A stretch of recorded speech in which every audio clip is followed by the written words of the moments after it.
நம்ம வந்திருக்கிற இடம் தான் திருவள்ளங்காடு. ஃபர்ஸ்ட் நாகத்தை தரிசனம் பண்ணிட்டு அடுத்தது காளியம்மன்.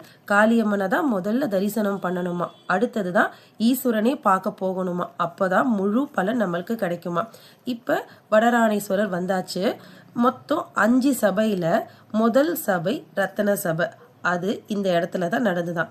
அது மட்டும் இல்லாமல் இங்கே காரைக்கால் அம்மையார் தலையாலே நடந்து வந்தாங்களாம் சிவனுடைய நடனத்தை பார்க்க.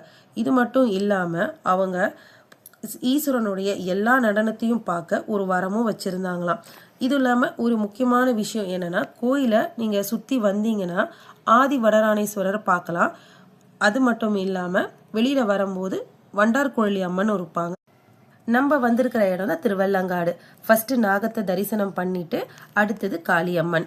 காளியம்மனை தான் முதல்ல தரிசனம் பண்ணணுமா, அடுத்தது தான் ஈஸ்வரனே பார்க்க போகணுமா, அப்போதான் முழு பலன் நம்மளுக்கு கிடைக்குமா. இப்போ வடராணேஸ்வரர் வந்தாச்சு. மொத்தம் 5 சபையில் முதல் சபை ரத்தன சபை.